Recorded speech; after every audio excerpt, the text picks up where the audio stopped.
Hello and welcome to the Slow Crime Playlist on Easy English. This is a true story told in slow, clear English at a 2 level. It is made to help English learners listen, understand, and practice. The story you will hear is real.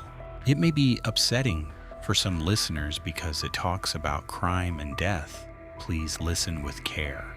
Now let's begin. It was September 21st, 1996. In a small town called Belgrade, Montana. A 15-year-old girl named Danielle Houchins, called Danny by her friends, left home in her small pickup truck. She smiled, started the engine, and drove away. She drove toward a quiet place called Cameron Bridge on the Gallatin River. She went there often. She liked the sound of the water. She liked the fresh air. It felt calm. It felt safe. She believed nothing bad could happen there. But that evening, Danny did not come home. Hours passed. The lights in her house stayed on. Her mother began to worry. She called out for her daughter, but there was no answer. Finally, she decided to go look for her. Her mother drove to the river. The night was cool and dark. When she arrived, she saw Danny's truck parked alone near the path. The doors were unlocked. The keys and a water bottle lay on the ground just a few steps away. It looked like they had fallen from her hand. But Danny was not there. She was gone. Police officers came and searched the area until it was too dark to see. They used flashlights, but they found nothing. Later that night, Danny's friends came to help. They did not want to stop. They walked deeper into the willows, calling her name again and again. And then they found her. Danny was lying face down in shallow water under a willow tree. The river moved slowly around her. At first, it looked like she had drowned by accident. But the ground told another story. There were marks in the mud. Long drag marks leading away from the path. Someone had pulled her there. This was not an accident. The next day, police said she had drowned. They said they could not prove a crime. They said maybe it was an accident. But Danny's family did not believe that story. They looked for answers. The doctor who examined her body found bruises on her arms and mud deep in her lungs. He said these injuries showed she had been attacked. Someone had hurt her. Some officers quietly said it was murder. Others said nothing at all. And then the case stopped. No one talked about it anymore. The case went cold. The file sat in a box. Years passed. But Danny's older sister never stopped caring. She kept asking questions. She called police. She wrote letters. She said she would not stop until the truth was found. She believed her sister had been murdered even when no one else would listen. More than 20 years later, in 2019, a new sheriff started work in the same office. He opened the old boxes again. He found the evidence. He decided to test it with new science. Scientists tested the DNA from Danny's clothing and from small hairs on her body.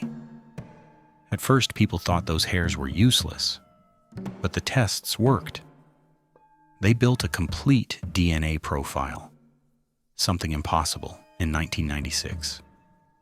Finally, there was hope. The DNA was sent to a team that studied families through DNA, building family trees. The scientists looked at many matches. They found a family with several brothers. Most of them lived far away on the east coast of the United States. But one clue stood out. One brother wrote on the internet that he had moved to Bozeman, Montana in 1996, the same year Danny was killed.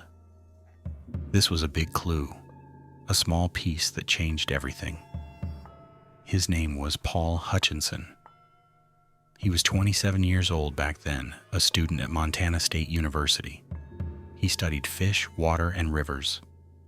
Later, he became a biologist, a man people trusted.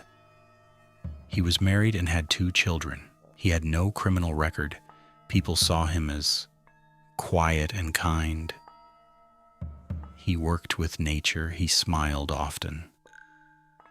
But the DNA did not lie.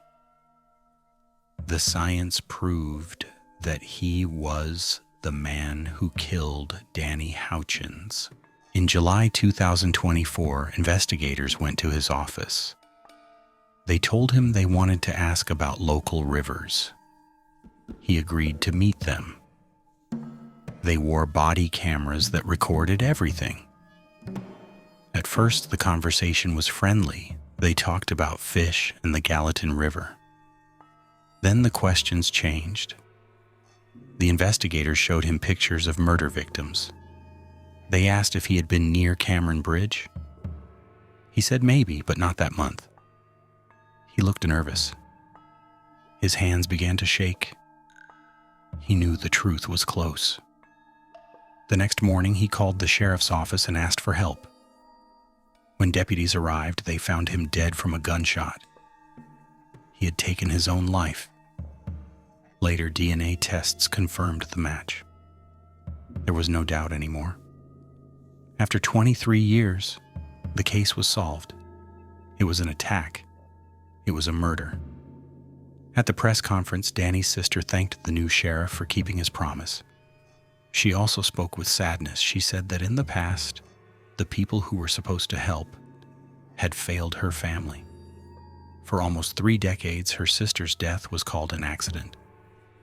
Now the truth was known. The marks in the mud told the story. The DNA in one single hair kept the proof. And after all those years, justice finally came for the girl by the river. Thank you for listening to Slow Crime. This story was told in slow, clear English to help you learn and practice.